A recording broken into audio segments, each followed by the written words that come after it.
google.com, and they search that roughly actually in the 2018, it was on its peak, and now it is dying, right? Probably people might have realized that there is a less reality in the blockchain than it is more hype, right? And then the red line is the machine learning, which has basically its own pace, is increasing, right? The usage of that, people are searching, they want to know more about the machine learning, and the trend is more or less basically is going on in the slightly in the upward direction. Next slide, please. So let's see basically why do you really need a blockchain, right? So as I said, click one more time. So let me tell you in nutshell. So when multiple parties are involved in executing a same single transaction or application, and many of these parties are writing on the database, right, by executing a part of the transaction, and there is a lack of trust between these parties, then you can think of leveraging blockchain technology for the development of application. Else, blockchain is not a technology, it is a killer. And that is what basically it shows in the left-hand side, that given an application, see basically, do you need a database, right, to manage the data, right? Whether application is reading that data or application is generating that data, right? If you don't need a database, you don't need a blockchain.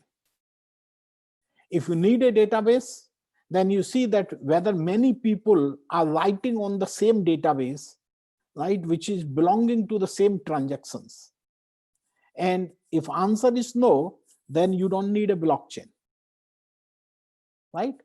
Then you see that all the people who are writing on the database, do they trust to each other? Or if they don't, if they trust to each other, then you don't need a blockchain. Even if basically there is a one person in that consortium who is a trustworthy, then still you don't need a blockchain. Blockchain you require only when there is no, or there is a lack of trust between the parties when they are together, when they are executing a single application, right? So now it should be very clear, when do I need a blockchain? Or these days I have seen everybody's, oh, I can use the blockchain, I can use the blockchain. And indeed, you don't need a blockchain. And in a true sense, right? It is a killer, right? And we will discuss few of the applications which follow these properties. That is, multiple people are involved in executing a single transaction. They are writing on the database. There is a lack of trust. They don't trust to each other, right? And therefore, that is a perfect application to use the blockchain technology. Okay, so by now, I hope you are very clear, when do you need a blockchain for your application? Okay, next slide. So the outline of my talk is that I'm going to give you a very quick overview in 5 minutes, 5-10 minutes about the blockchain. And then I'm going to describe you several applications which require some AI-enabled blockchain application development. Next slide, please. Right. So I'll discuss primarily the 5 applications, right, depending on how much the time I have. Right, the digital identity, right, which is a very common, many countries, many countries are adopting for developing a digital identity, like China has done, Dubai is doing, many countries are doing that. the shared KYC in the financial sectors, right? In the financial and the insurance sector, the micro insurance applications that I personally have developed, right? And decentralized education that we have been developing related to the new education policy. And then very interesting about is everybody is doing the AI. They are doing the AI in silos, right? Now, can we do the federated AI for learning, right? So we will learn that. And then we will discuss about there are several open research problems in this area of AI enabled blockchain application development. Next slide, please. So by now, you know, the blockchain is a completely replicated database environment, right? Where you have a complete shared ledger, right?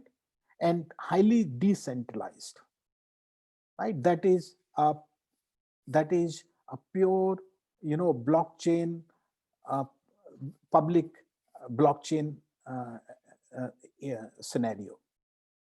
And then on the right hand side, you have a complete centralized systems. You have a right which have their own centralized ledger, right? So there is a degree of centralization that how much you want 100% centralization to the 100% decentralization. Like the network like Bitcoin, right?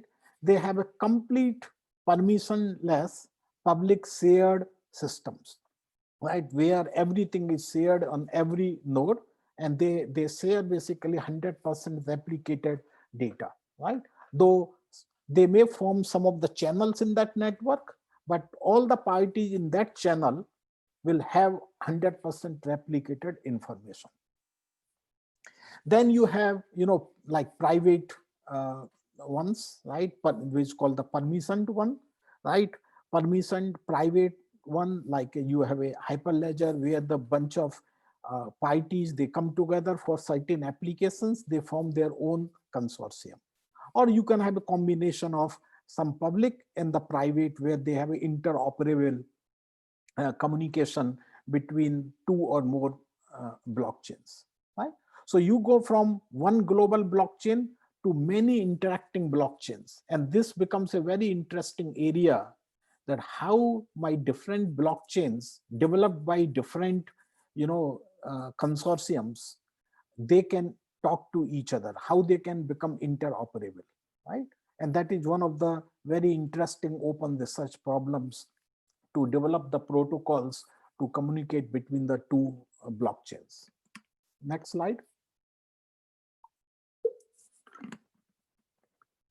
So you can press 2 times, right?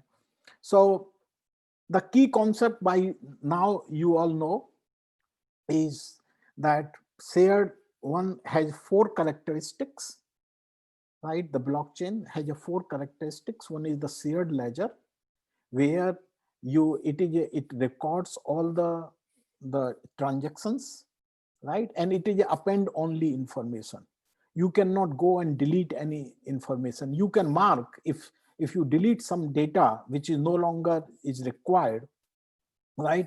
You can go and mark it basically that this transaction is considered to be deleted, right? But it is a append only information, right? It is then second characteristic is a smart contract, on which basically my transactions are executed based on the agreement between the parties. So the smart contract is the agreement between the parties, right? Then consensus, when you execute something, right, all parties need to agree on the network to verify that transactions, right? So if a node is executing any transactions, basically, then it goes to everywhere and everyone says, yes, this is the value of that transaction, verify that. And the security is that ensuring the appropriate visibility of the transactions. Each transaction is secure, authenticated, and verifiable by the keys, right? And then it has basically brings the 3 capabilities of improving discoverability, automate the trust process, and ensuring the trusted record keeping. press one more time, please. Okay. And so the advantage here is it reduces the time, right? Like, for example, earlier when we were transferring the money from one country to another country, it might take basically 2 to 3 days to transfer that one, right? Now you can transfer the money in minutes, right? And that is possible basically because of the blockchain. And there are some other technology on that.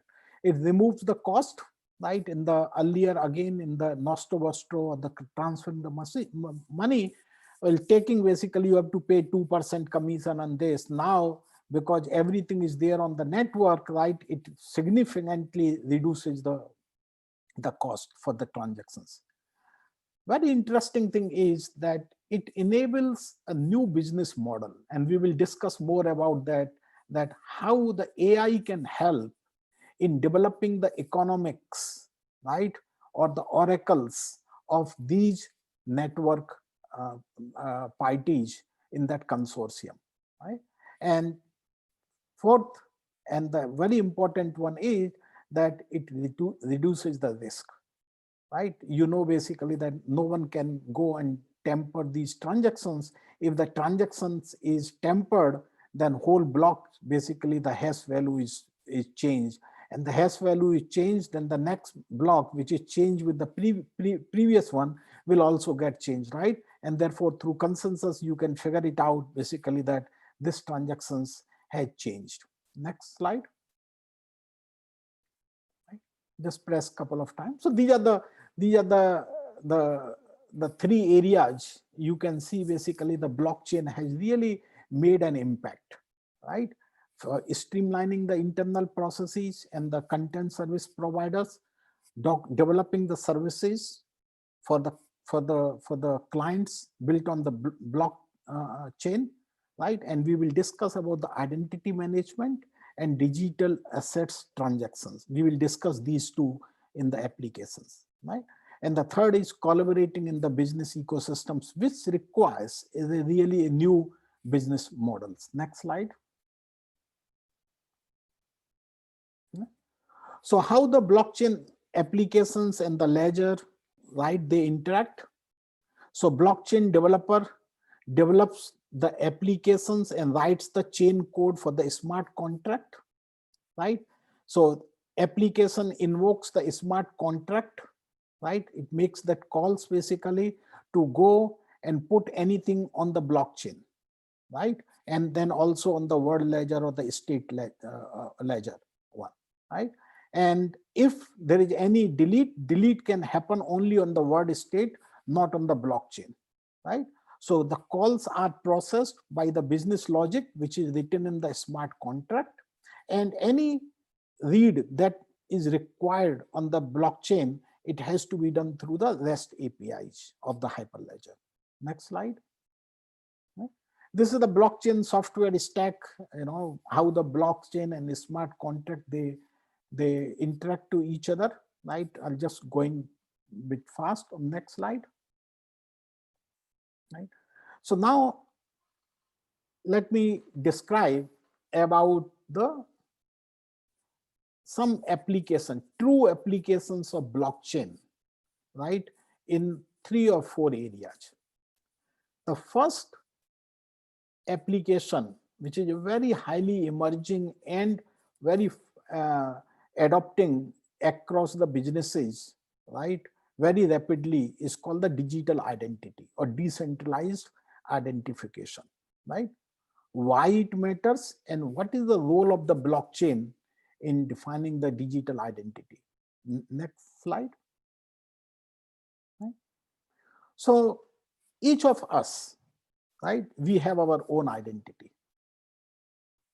Every business transaction involves the people, and people are known by identity, right? It could be a name, it could be a driving license, it could be Aadhaar, it could be a social security number or anything, right? And these identity drives the interactions between the social and the business one, right? So the identity is the key enabler for the digital world interaction. When we are we are interacting, or when two applications, for example, or human and application, right, any two entities, when they are interacting, right, in this digital world, they should have to have the identity, like when I talk to Jubilant, right, we have an identity. He has his name, he has basically his driving license, I too have that one, right?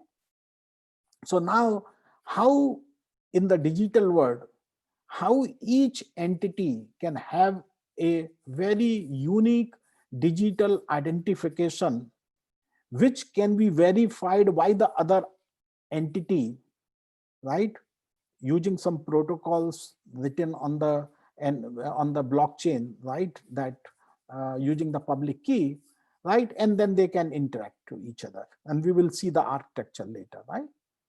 So there is a survey basically that 67% individuals share their personal data, right, on the social side. We provide our date of birth, we provide where do we live, we provide where we work, and so on, so forth, right? So when we are providing this so much personal data, there is a big threat, right? So how we can protect the personal data, our identity, without revealing the information to the other parties, right? And this is called the digital identity. Next slide, please. So,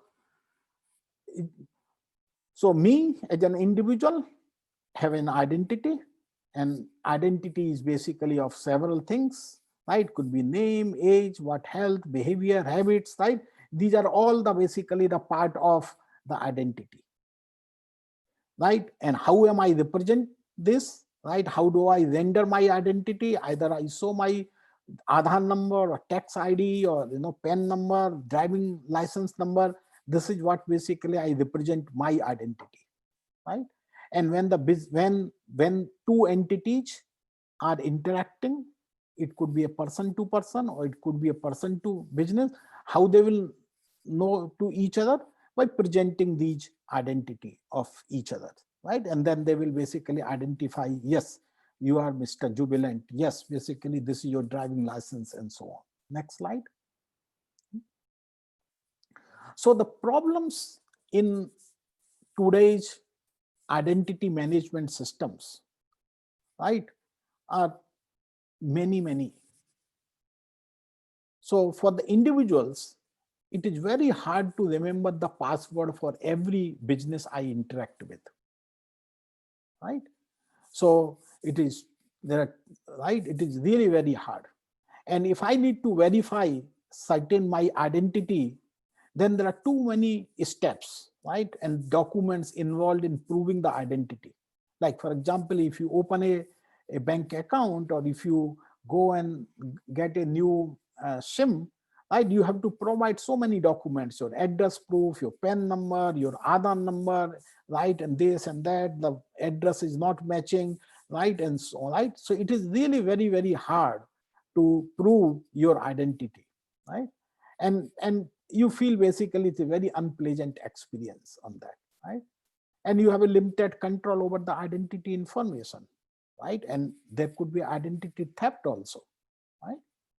And for the businesses, they have to follow all the regulations and the compliances of the government bodies, right? It's a really big challenge, because the government changes some regulations, the businesses have to make sure that they comply all the latest regulations and the compliances, right?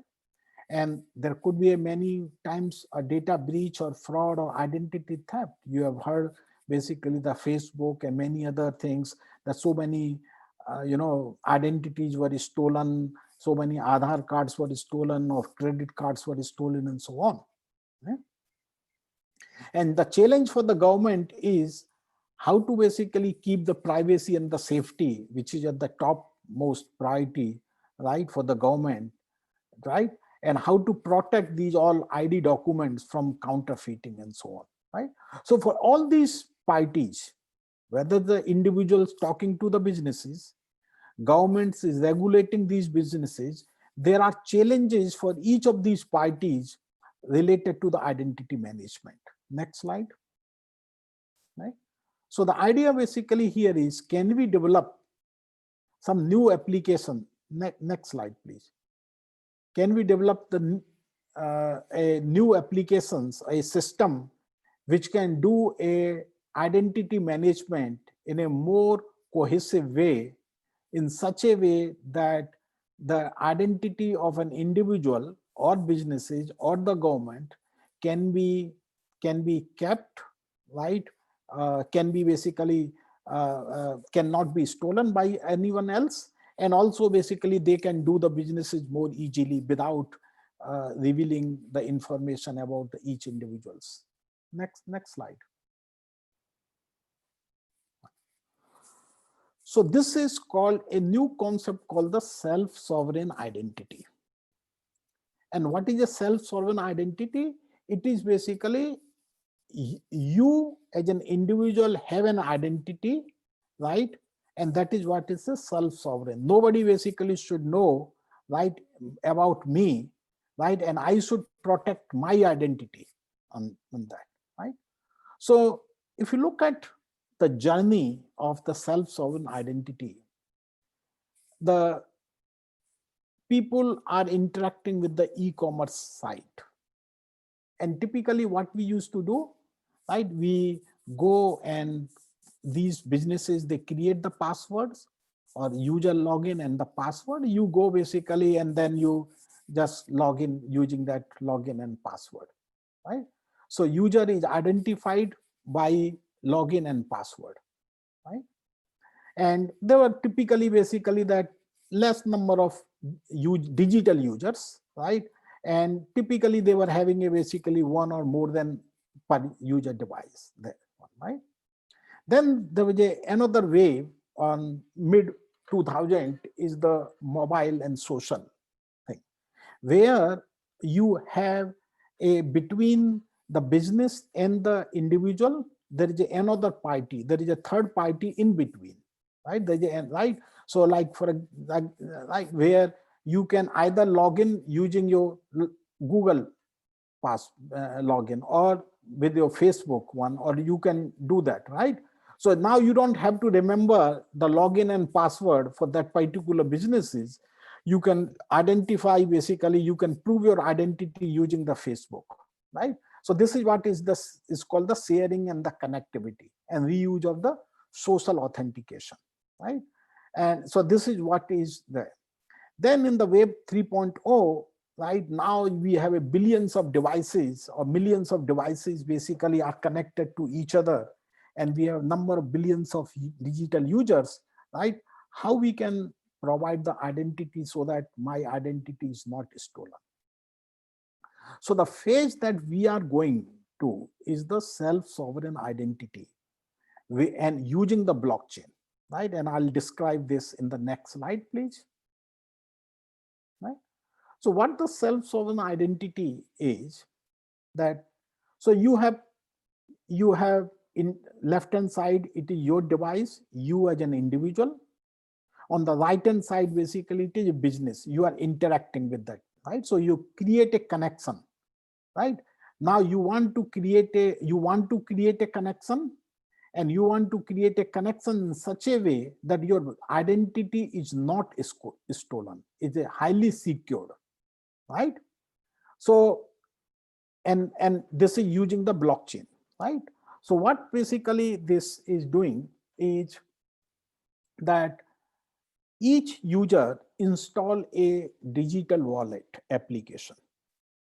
And this digital wallet application contains the information about your keys, about all the connections that you have opened, right, in the past, and all the tokens and everything, right? And it has the digital identification for every peer. So you might have basically hundreds of digital identification for every peer, right? So what you do basically here is that a user gives the public key to the distributed ledger or the blockchain, right? And sovereign is basically is the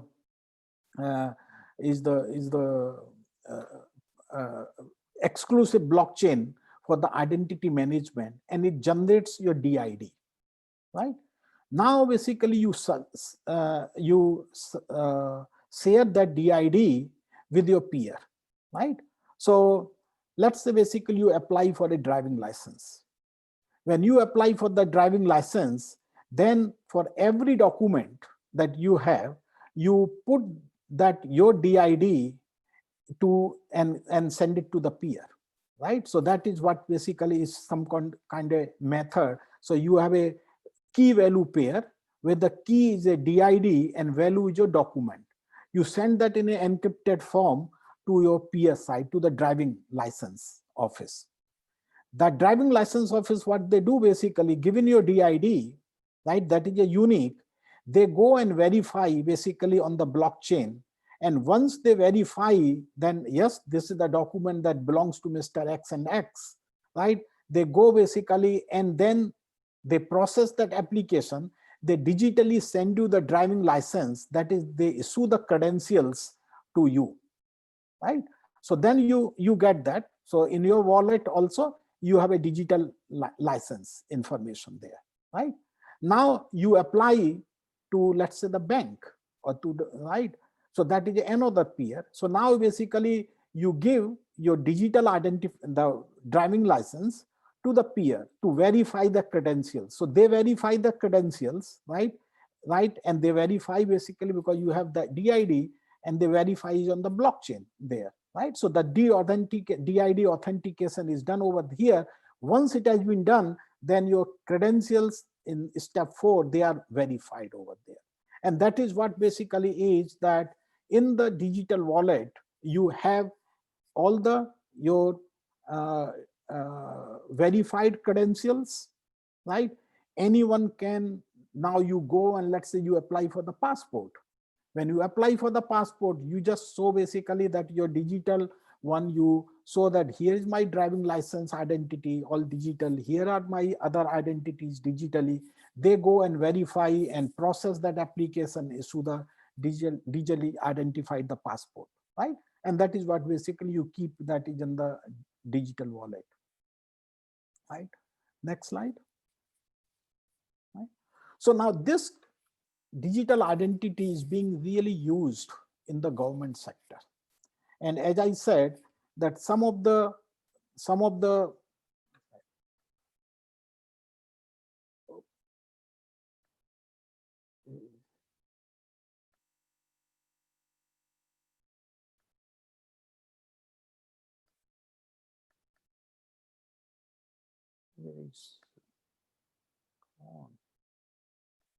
Sir, you are not audible. No, I'm my screen. One sec.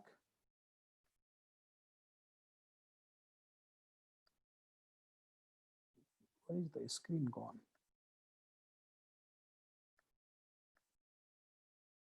Sir, the screen is visible for the participants. The screen is visible to the participants. Okay, so let me open the. No, I'm just.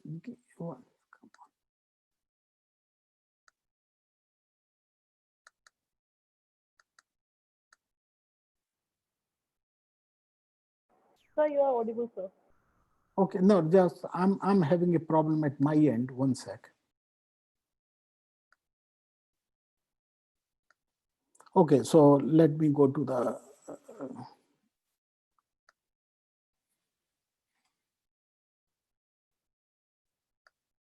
Okay, so which slide I'm on? Okay, so let me. Sir, you are on government identity for citizens and services. Yeah. Okay, good. So now this digital identity is being used in the government sector, right? For, I gave you the example of the driving license, whether the health record or insurance and any other things, right?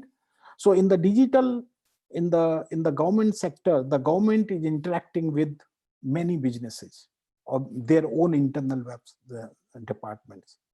And what is the job of their one? To issue the different kind of identity, right? The next slide. Right? So let's take the first scenario of the auto insurance, right? So you apply for the vehicle records, right? You have on the Road Transportation Authority uses vehicle records on the digital wallet, right? So you have a driving license or any other registration things, right? Similarly, basically the police issue users traffic violation. You had some violation that crossing the red light and so on, right? They issue it on the digital wallet, right? Now, let's say basically there is an insurance company and you apply for the insurance. Now, typically when you apply for the insurance as of today or as of yesterday, you just basically fill the form. You say, okay, you never had any accident in the last 3 years or no violations, blah, blah, blah, right? And they trust, yes, you never had that, right? Now, what they can do, since you have a digital identity and everything is there on the digital wallet, they can ask basically that give your digital identification, right? And then insurance company basically can assess your user profile, right? And then offer the quote, right? Based on the traffic violations, the accidents and other things that you have, right? So what basically is doing that you are highly ring fencing this database or this your identity, which is stored on the digital wallet, and that what you share is on your only the digital identity you share with that insurance company, and then insurance company basically goes and get everything, and then they can personalize the quote for you. Otherwise, today or till yesterday, what happens basically, the 5 people, same age, same everything data, if they apply for the insurance, let's say having a same car, same model, everything, everyone gets basically the same quote, right? But here now, if different people are hiding the information about the traffic violations or the accidents or previous claims to other insurers, now they can get, the insurance company can have the single view of all the information and give a personalized quotation. Next slide. Similarly, for the health and life insurance, same kind of scenario, right? You have a traffic violations, you have some chronic medical conditions and so on. Now you go for the insurance, for the health insurance, they can personalize the health insurance based on looking at your medical history and so on, right? Next slide. The credit scoring, the same thing, like when you go to the bank and you apply for the home loan, they look at your credit history, right? Using the CRESHL and others, right? So credit history is one thing, right? There could be a basically other kind of small finance company, or you have taken some kind of personal loan or any other things. Now, these companies basically, since you have provided the digital identity, all the information are there at the single place, and then they can take the right decision to do the right credit scoring, right? Next slide. So now let's take another application about shared your know your customer, right? So you know the KYC, right? The KYC is to establish the identity, true identity of a person, right? And in India, KEMS or the Karvi, I believe, these are the 2 KYC things, right? So we submit our documents, they verify those documents, and then they basically saying, yes, you are the KYC compliance, right? Now what happens, I go and open another account on another bank, or go basically, take my personal insurance or apply for the mutual fund. Again, I need to start the KYC things, right? And which is really very, very, cumbersome and also frustrating one.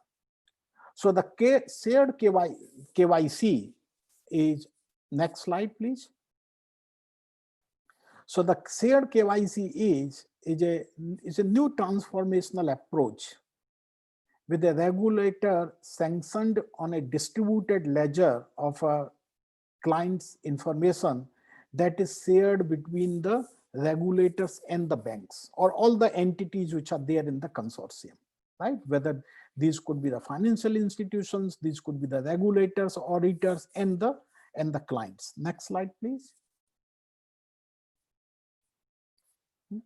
So the architecture of the shared KYC is that you have different banks or the financial institutions, clients, and the government auditors. They all are the part of the consortium.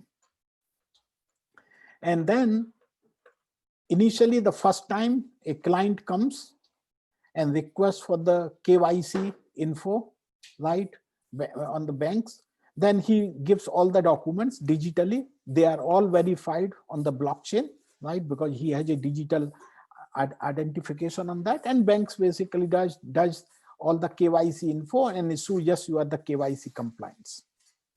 Now it goes to the bank 2. Now bank 2, rather than asking all that documents again, right, it queries the KYC information, right, and verify that whether you are a KYC compliant or not, right? And this can be done easily because this guy is carrying the digital wallet and his identity is there on the blockchain, right? And so basically it can go and see that information. The government auditors like Enforcement Directorate and others, they can see that who are the people basically having the multiple accounts and are they KYC compliant. They don't need to basically send, one bank is sending that you have to re-KYC because you submitted the document 3 months back, whereas in the other bank basically he did the KYC yesterday only, right? So everything seamlessly can be verified, can be shared, right, without any problem using the digital identity which is implemented on the blockchain, right? And remember, multiple parties are involved over here, right? There is a lack of trust, right? Because bank 1 may not trust bank 2, right? But if the documents have been verified, they have been stored on the blockchain, right? Then the trust is established, right? And bank 2 basically accept that. Next slide, please. Right. So these are the three different scenarios which I just described verbally, that how a new corporate client comes and opens a new account, right? So first, when this guy goes over here, they check whether the client is on the blockchain, right? And if not, then they sign the consent form and then follow through, basically submit all the documents, store them, and approve the opening the account. Next slide. Scenario 2 is that clients basically opens a second account in a different bank, right? So now the client 2, basically the client on the different bank doesn't need to basically go through with all the steps of the KYC. What the second bank basically will see, that are you compliant on the KYC or not? You have a digital identity. Here is my digital identity. Go and check basically, and then they say yes, this guy is compliant. They can open the account. Next slide, please. Right. And similarly, the audit trail, basically the government auditors, they can do the audits on one or multiple customers. Next slide, please. So now let's take another scenario. Very interesting one is developing a AI-driven marketplace, right? I'll describe about the micro insurance, but right, let me give you another example of foreign exchange. So today, what happens, let's say you want to send a money, right? Let's say basically one of your relative working in Gulf area wants to send the money back to home in Kerala. So when she converts the money, she's basically she's just dealing with one bank, right? She does not know basically that she would have got the better goes to all the financial instruments which are there in that consortium, bank 1, bank 2, right, and others, each of them, they get the request, right, and every, right, now they, each of them basically give the quotation that, okay, 1000 I can give you basically 104 then rupees per dinar on that, right, whatever the rate is, right. The other can say that I can give you 106, but I will send your money tomorrow, because that guy, that bank basically has some, they have some analysis that either rates are going down tomorrow, right? Rupees is becoming weaker, or basically they are getting another transactions in rupees so that they can do the transactions locally over there, right? So then they are doing the forecasting, the prediction, right? Using all this AI and the machine learning, they have developed that model, and then they give you the best rate. Or the third one can say, I can give you basically the rate, but I will basically send you, I will send the money today, but it will reach day after tomorrow, not tomorrow. If you want tomorrow, if you want today, this is the rate. If you want the money to be delivered tomorrow, then this is the rate. If you want money to be delivered on day after tomorrow, this is the rate, right? So now these, creating this kind of marketplace on the blockchain, right, is a really very, very interesting idea, right? So this is next slide on the micro insurance one, right?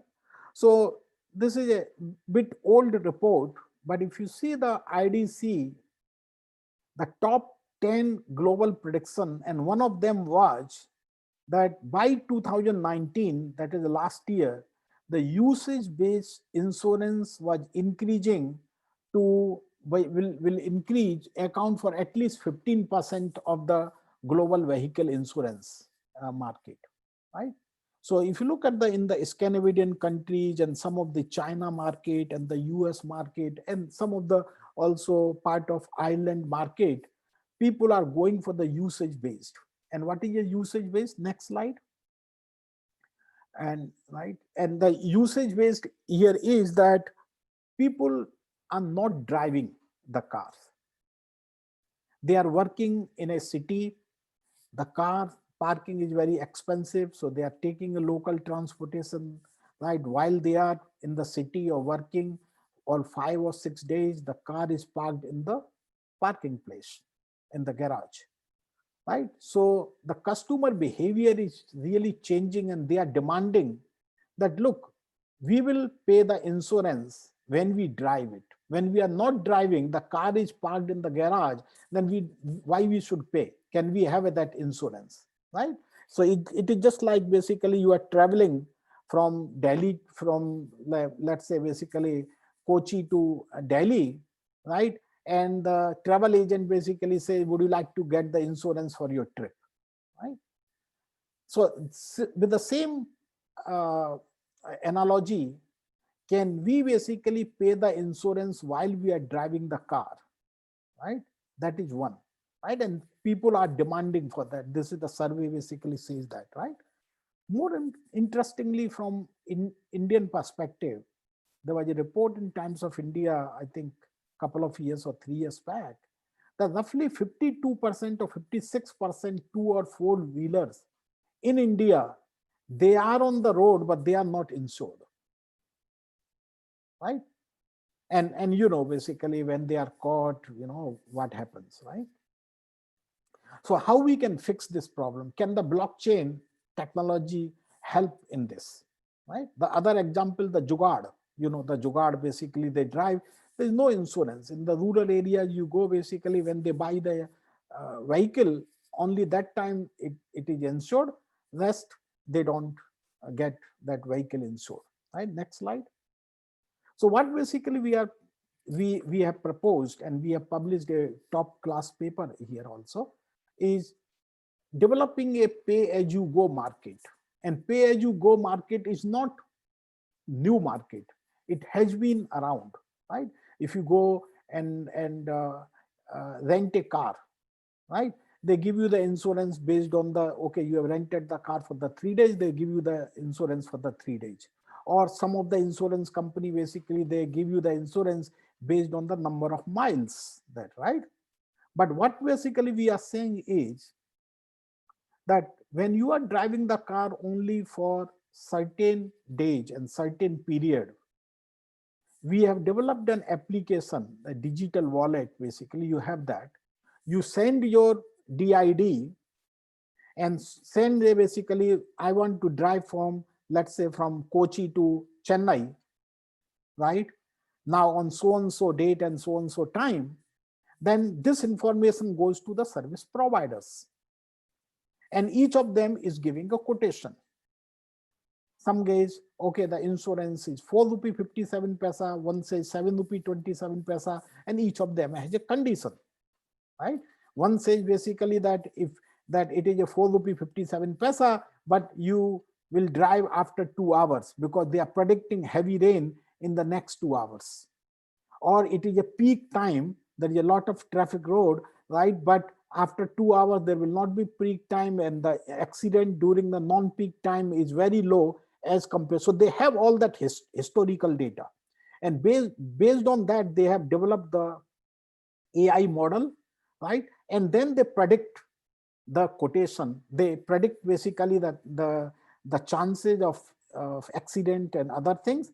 And based on that, they give you the quotation, right?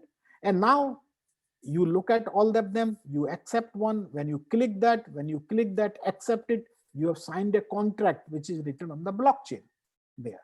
Now that transaction, multiple parties now involved here, because there is a regulatory body, there is a transportation police, traffic police basically that are watching, are you speeding your car, right? Are you speeding there? So initially you got the insurance in 4 rupee 57 paisa. But when you are driving, the road is of 60 kilometers, but there is not much traffic in that road, and you are driving at 80. When you are driving at 80, the insurance will go up from 4 rupee 57 paisa to basically will go to 5 rupees 27 paisa, because the chances of meeting an accident is high and you are exceeding that, and it will give you the warning that you are exceeding. So dynamically changing the premium as you go, as you are driving, based on the speed, based on the weather, based on the, you say, okay, I'm going from Kochi to Chennai. Oh, my friend basically, or my relative lives in this near city, right, which is just 5 kilometers diversion from here. Let me go and say hello and have a coffee with him. So now you have diverted the route which was not accepted, basically, which was not given when you accept the insurance initially, right? So how to recalculate the insurance based on the rerouting, based on the weather, based on the speed, dynamically, right? And this is what is, you are creating a marketplace and multiple parties are involved over here, right? And that. Next slide. Right. So this I already described you, pay-as-you-go micro insurance one. Next slide, right? So AI-driven disruptive analysis services, and this is what the coolest part over here. So as you see, basically, when hundreds of thousands of people are driving the car, and you have collected their huge amount of data without any identity, right? Basically, you can do the driver analysis based on the behavior and all other things. You can see basically the road analysis, which roads are busy and what time and so on and so forth. You can do various kind of analysis, and then based on these analysis, you can offer different kind of services. The right government, insurance company, regulatory part, transportation authority, they can develop various kind of services by analyzing that data. Right? Next slide. So this is our year-old prototype one that we developed that, right? So in the first slide, basically you see, okay, these are the 4 different companies are giving you different quotations, or 4 different quotations you get. You accept one, then you start driving it, then it shows you basically, okay, you have passed this road, no violations. Then you go and that road, no violation. What you went to the third road, then that speed was 80 and you are driving at 92, right? And then there is a violation, and this gives you the warning of that, right? Next slide. So the other is the education. Probably you might have, some of you might have attended my other FDP programs where I describe the Desi skill chain, which is resonates our national new education policy. Right. Next slide. So today's education policy is that a kid goes from kindergarten to all the way to the university and get the employment, right? So it's a very homogeneous system, right? And you can take the, while you are in a school X or university Y, you can go and do some courses from external sources, right? And this is what the current education system is. Next slide is. And the current education system basically has a lot of gaps and issues. The first is that there is a lack of equal opportunities, right?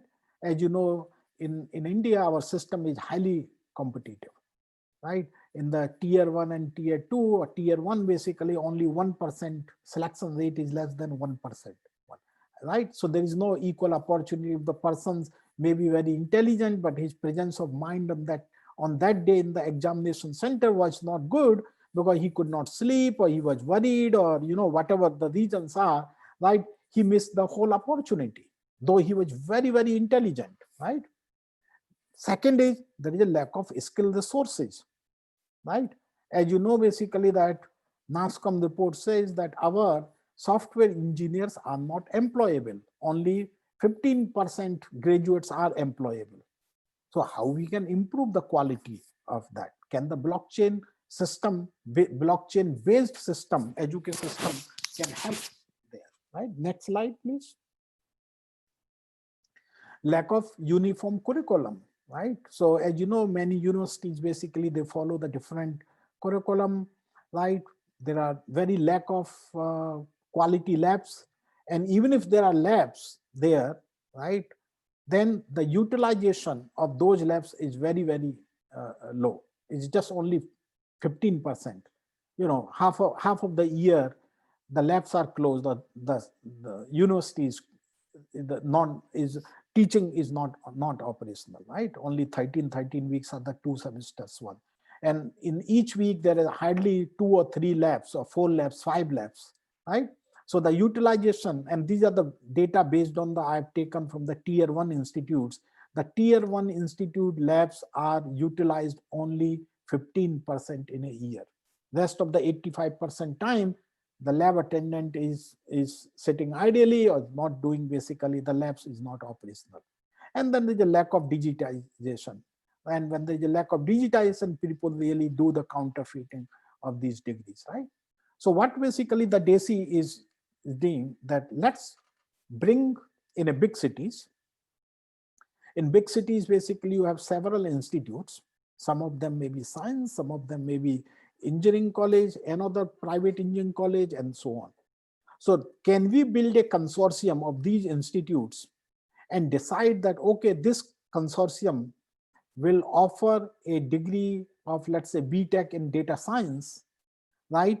And in BTech in data science should have it is a 4 years degree. Students should complete 32 courses and 5 labs. This is what the consortium decides. And then each party in the consortium decides that, okay, out of 32 courses, how many students should do from my place.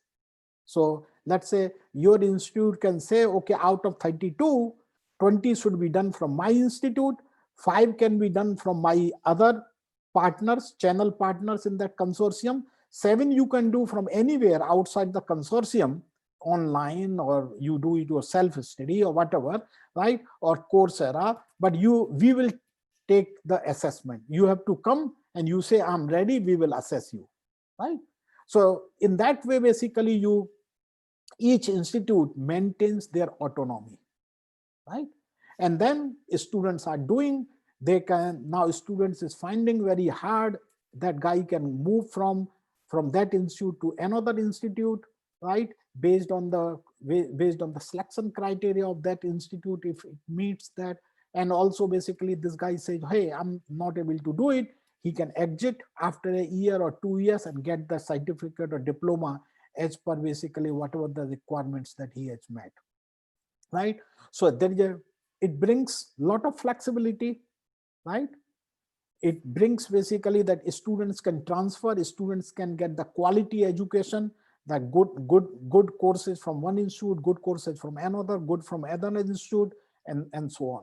Why basically your institute should teach a physics course when there is a university that has a very good professor on the physics, and that physics course can be taught by him by your university, right? So making this decentralized education, right, over the blockchain. And why blockchain? Multiple parties are involved in a single transactions. What is a single transaction? A student's degree, right? A student will take the degree will be awarded when he has completed all the courses and labs, right? And there is a lack of trust. One university may not trust on the other university because they can say it's a lack of trust. They can say basically that, hey, that grade over there might be, might have changed, right? Or something like that, right? So you create a consortium, create the curriculum, define the evaluations and credit transfer criteria. Students enroll in the host institute, does all the courses. Students basically and transfer the credits and then basically get the degree from the host institute, right? That's what they see one. So here, next slide is, and this is the education network with the blockchain. Next slide. So then in that architecture, basically that we are implementing AI-based services about skill gap analysis, right? About what is the job that is the best for me, and so on, right? So right now it is in India, it is a 1 o'clock. I will cover this one and then I'll leave it the open research problem for you to read there, right? It's a very interesting area that is coming up is the distributed AI or federated AI. So what is the motivation here? So let's say basically we have several banks. So we have a HDFC Bank, we have a ICICI Bank, we have a Kotak Mahindra Bank, we have a State Bank of India, and many banks, right? Each of these banks, they have developed their own analytics model to analyze the data. Each of them, they have their own campaign or promotional schemes for prospective customers based on the data based on the model they have learned from their own data, right? Now, so each of party is doing like that. If they can learn from each other's model, not from the data. Data is very highly bread and butter for every organization, but the model can be shared in a very secured way, right? Then they can learn from others' model, applying their data. And the patterns which they had not seen earlier using their model, that pattern may emerge from the others model, and this is what is called the federated AI. Right? Next slide. So the distributed learning has been in the literature, right? So what you do basically that you have several systems on location 1, location 2, location 3. And if you want to basically learn some collective insights, right, what you do, you send your objectives to each of the site, they process the data and then you collect that data, right? That is what is the traditional way. Or the other way is, it is a centralized approach. So you do basically learn from each of them. You bring the data at one side, some training data, which is a highly confidential one, right? You fuse that, develop the model, and then basically the data, the model gets executed on location 1, location 2, location 3, right? That is what is showing the next slide, the distributed learning model fusion, right? Now, what next slide, distributed trusted learning using blockchain. What is basically we are saying the blockchain here is that, hey, you can develop your model using your own local data. HDFC can develop their client attrition, customer attrition data using their data. Similarly for ICCI. Now you share that model, right, on the blockchain, right? And so that everyone can use that model, right, and right for their own data analysis. Right now, nobody knows whose model is this, right?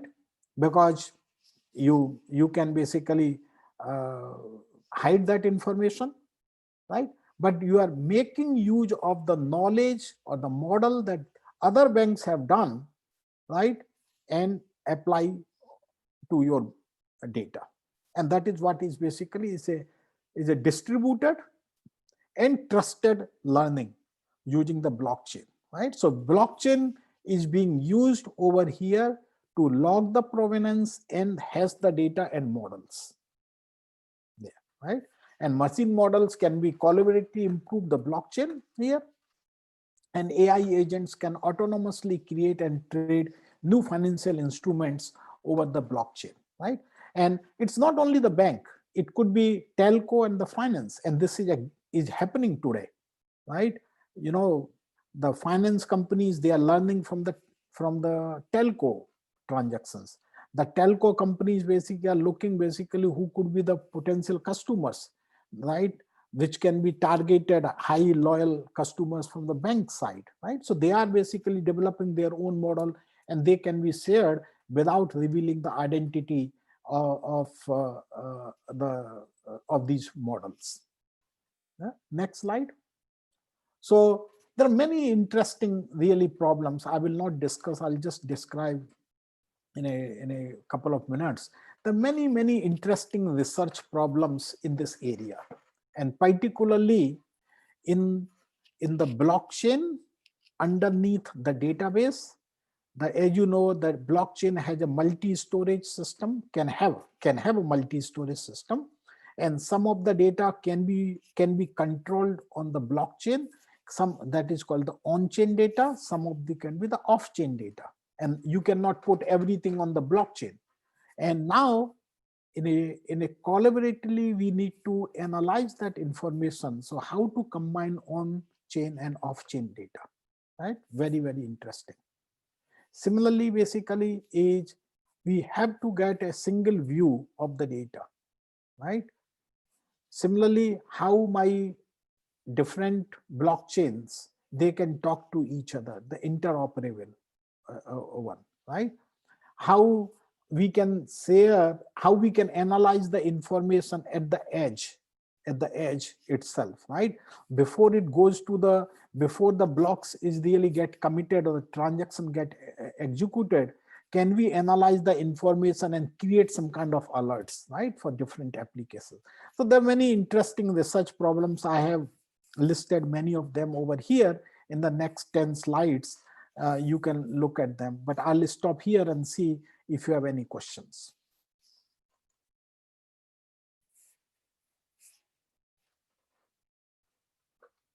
So the floor is yours. Sir, now we will share the screen for the questions. Yeah, please.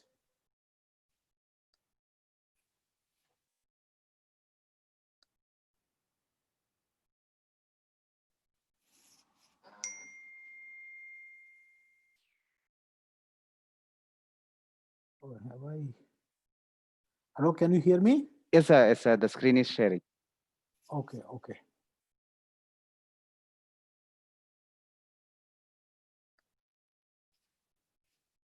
Right. Sir, first, what actions can be taken to control thefting of identity in blockchain system? So in the blockchain system, as I said, basically it is almost impossible to really steal your identity, because I have not given you, your identity is like X, Y, 1, 3, 10, A, B, C, this, that, this, right? Which you cannot remember that, right? The only thing basically that came in that digital wallet you have in your mobile phone. And if it is lost, you can still recover basically your digital identity because it's there in the blockchain, right? If you lost your mobile phone and therefore the digital wallet is lost, right? If someone can hack into your mobile phone, then only it can be stolen. Otherwise, it cannot be. So the second question, how can we increase the anonymity in blockchain, like tools, languages, database, etc.? Say it again. How can we increase the anonymity in blockchain? What tools, languages, or database software setups like environment skills are needed to learn Right. to get a good job or research in the area of blockchain? Right. So as I said, number one, again, I'm repeating, and I'll come to the answer of this, that blockchain is more hype than the reality, right? It is more hype than the reality, right?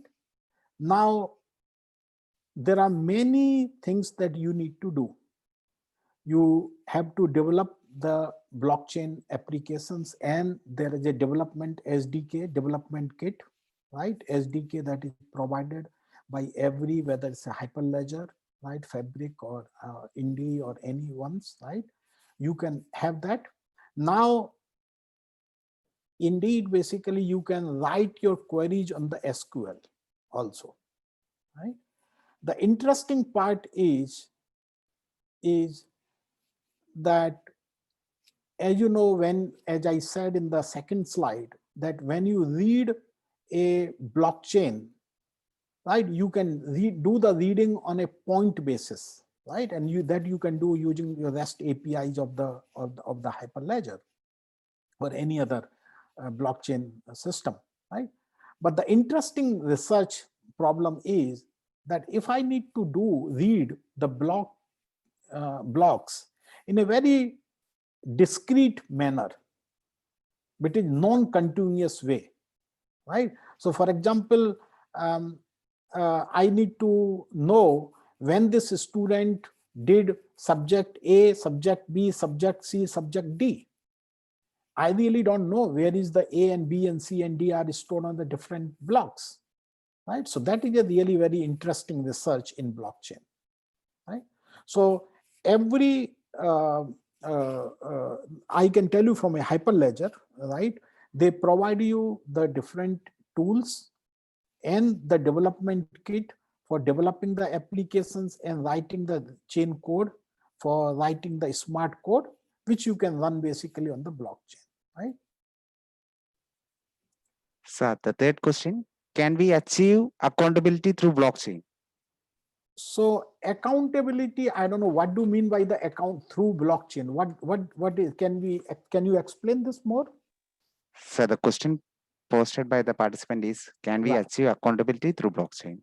So accountable, the answer is, let me put a yes, and then I will come to the no. Answer is yes. See, blockchain is that when you want to write something which no one can change, and even if they change, they will be caught, right? Then answer is yes, right? And I don't know much about the achieve the accountability through blockchain. And the answer is no, if in that consortium, right, that if there is an anonymous user doing something, though is right has one, so everything is accountable. Let me put it in this way, right? Everything is accountable, right? That you do the transactions there.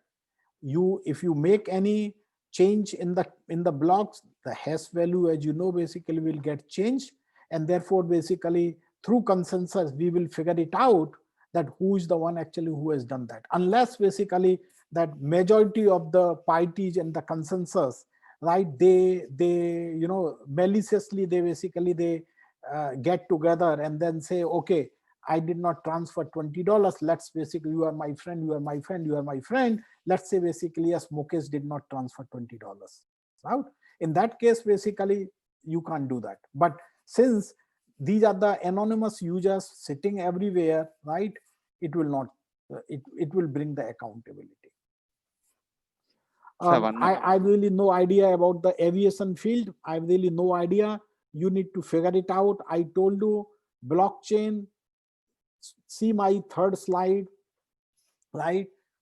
Again, I'm repeating, when multiple parties are involved in executing a single and same transaction, and many of them, may not be all, but many of them are writing back in the database, and this writing is dependent on each other, that you compute based on your computation, I will take the output, I will do my computation, then I will produce the output, I will give it to third person, he will do the computation, and so on, right? And there is a lack of trust, then you need a blockchain. Otherwise you don't need a blockchain, right? You need to find it out. Aviation field, probably, yes, I can say aviation, the thing I can see, let's say the Airbus, right? The Airbus is basically producing something, the description of some fixing something, some description, and there are many parties that is going from, from requirements to basically the validations to the manufacturing to the usage and so on, right? And each of party is dependent on that, and they are writing on the database, right? Then probably there may be some applications. I really don't know the aviation field as such. In case of a decentralized education system, the evaluation procedure differs from institutions. So how can you uniform it? No, so you don't need to. See, that's the whole idea in the decentralized education system is that each institution has their own autonomy, and each institution decides their own selection and evaluation criteria. So let's say your institute and let's say IIT Bombay, they have, right? If both of you are on the same network, and then IIT Bombay says that I can recognize your ABC subject done in your institute, right? Then they know only the ABC. They are not saying that we will recognize all the subjects done at your institute, right? Or they can say, yes, you can do from your institute, but you have to come and then I will assess you. My assessment will be the last assessment, but the credit that I have agreed upon, that will be entertained, and that will be respected by the host institute, right? So there is no need for the uniformity as long as they are recognized, right? If those credits are not recognized, then this student has to be evaluated by the host institute. Okay, next question. Sir, these much questions only from participants. Okay, very good.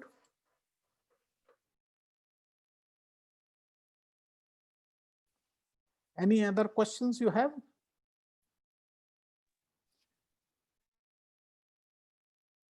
I'll go 1, 2, 3. No? So once again, thank you very much for listening me and giving me an opportunity, right, to interact with you and asking very intelligent questions here. And thanks for inviting me, Dr. Jubilant. It's great getting in touch with you and really interacting in this FDP program. Yes, great, Dr. Mukesh. Thank you for connecting us and means relating us with Saint-Gits. I think in future, surely we know that one very active lab is happening, means running in your means in the Institute. We are really interested to collaborate for future works. Please stay in touch. Thank you for coming and being with us. Absolutely. Thank you. Thanks. Okay. Bye. Sania ma'am, please. Bye. Thank you, Mugisa, for the wonderful session on the decentralization in the blockchain. It was very interesting. Thank you all participants for attending the session also. And Thank you. our next session, can you please tell about that, Thomas sir? Our next session will be happening on 2 o'clock, and ma'am Darshida Gillis, CEO of Manch, will be connecting to that, and surely she will be sharing the experience on how blockchain can be implemented in philanthropy. And after that, Kirsten from US will be joining us at 3 o'clock. I think afternoon sessions are really interesting by some of the young dynamic ladies. So please join us in time. Thank you.